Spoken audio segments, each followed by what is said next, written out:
संसार के हर एक नारी के पास यह अधिकार है कि वो अपना वर स्वयं चुन सके।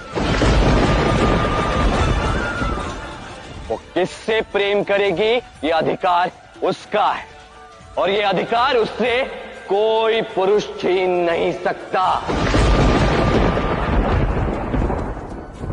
पुरुष नारी के भाग्य पर जीता है, बढ़ता है। वो नारी का भाग्य विधाता कभी नहीं बन सकता। ये बात सदैव स्मरण रखना।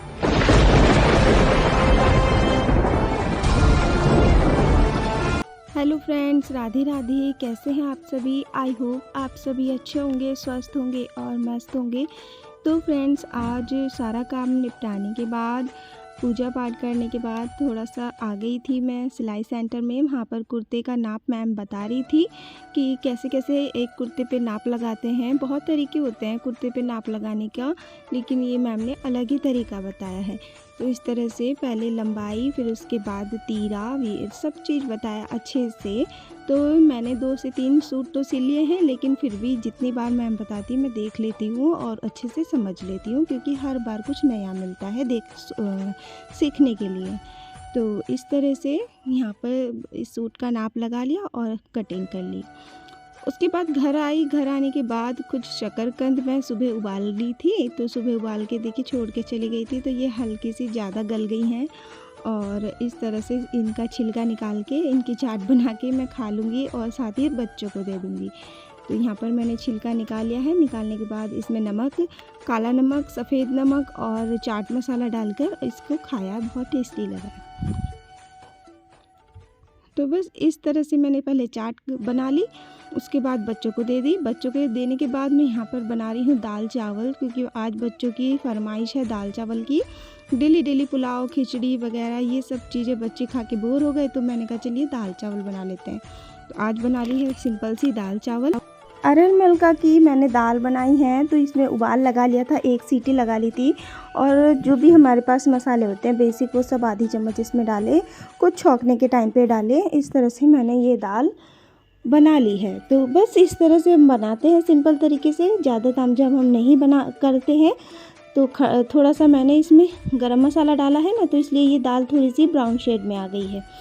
तो टमाटर, प्याज, लहसुन, जीरा, सब चीज़ों से मैंने इसमें तड़का लगा लिया। बस इसके बाद नहीं लगाऊंगी, इसको ढक के रख देंगे। साइड में मैंने चावल चढ़ा दिए हैं कुकर में चावल की सीटी आ जाएगी तो उसको भी बंद कर देंगे। रोटियां मैंने पहले ही बना ली थी।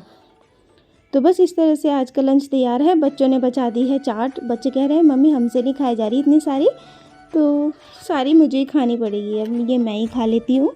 तो उसके बाद अब मैं यहाँ पर चाट बनाने के बाद सिंगाड़े भी उबालूंगी, क्योंकि जब हमने नारायण भगवान को उठाने की पूजा की थी तो मैंने यहाँ पर शकरकंद और सिंगाड़े मंगाए थे, तो वो हमारे अब तक भी रखे थे। तो मैंने कहा चलिए इनको उबाल के खा लेते हैं। थोड़े थोड़े करके हमने उबाले और खाए, तो जितनी हमारी इच्छा थी खाने की। और ज़्यादा कोई शौक़ से नहीं खाता, बस मैं खाती हूँ, मेरे पति और मेरे बच्चे। और बाकी के बच्चे जो होते हैं ना, वो इतने शौक़ से नहीं खाते। वो ज़्यादातर 1 या 2 से ज़्यादा नहीं खा पाते। हम लोग ठीक ठीक खा लेते हैं, हमें ज़्यादा शौक़ है ये सब चीज़ें खाने का। तो इस तरह से मैंने यहाँ पर पहले शकरकंद की चाट बनाई। और अब जो है मैंने बच्चों के लिए काट दिया है अमरूद। बच्चे बोल रहे थे मम्मी एक सॉफ्ट सा अमरूद दे दो मुझे काट के, तो मैंने बच्चों के लिए काटा, लेकिन इसमें ज़्यादा बीज था, बच्चों ने मना कर दिया। और बच्चों को मना करने के बाद इसे मुझे ही खाना पड़ा। और बीज जो रहते हैं ना बहुत मोटे मोटे वाले, वो दांतों में फंस जाते हैं। मेरे दोनों ही बेटियों के दांत में कैविटी है, तो उन्होंने बीज देख के मना कर दिया, इसमें तो बहुत मोटे बीज है।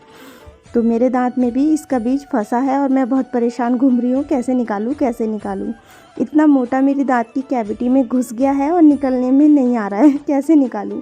बहुत दर्द कर रहा है, अंदर फंसा बैठा है। जब तक वो निकलेगा नहीं ऐसी बेचैनी बनी रहेगी, कब निकलेगा, कब अपने आप से आ जाएगा वैसे तो बाहर, लेकिन वो अभी मुझे निकालना है। अभी ज़्यादा बेचैनी सी लग रही है क्योंकि बहुत मोटा बीज है। तो मेरे दांत में ना कैविटी है, इसलिए मैं ये सब चीज़ें कम खाती हूँ।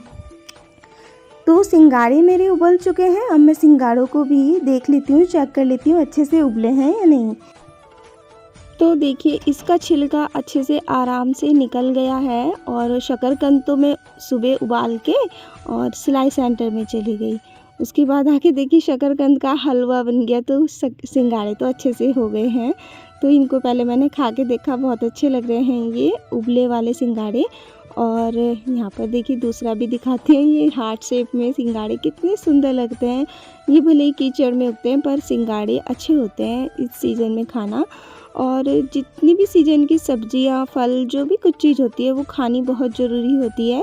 सबकी अपनी अपनी अलग अलग बात होती है। हरी सब्जी की अपनी बात होती है और जो भी सब्जियां होती है, फल होते हैं, उन सब की अपनी अपनी एक बात होती है, जिससे हमें हमारे शरीर में अलग अलग विटामिन्स, प्रोटीन मिलते हैं। तो इसीलिए हर सीज़न में नए फल, नई सब्जियां आती हैं। तो इस तरह से मैंने सिंघाड़े उबाले, खुद ही खाने लग गई। बच्चे कह रहे मम्मी हमारा नंबर कब आएगा। तो बस इस तरह से मैंने सिंघाड़े उबाले, बच्चों को दिए। तो आज का दिन ऐसा ही था कुछ। और शाम को मैंने 365 बत्तियों का दीपदान किया। ज़्यादा मुझे जानकारी नहीं थी, तो आज के दिन, देव दिवाली के दिन, मैंने ये दीपदान किया है। एकादशी से कार्तिक पूर्णिमा तक कभी भी 365 बत्तियों का दीपदान कर सकते थे। और तो इस दीपदान करने का मतलब ये होता है कि आज के दिन कि साल भर हम दीपदान ना कर पाए तो एक दीपदान करने से 365 बत्तियों का ये फल मिल जाता है।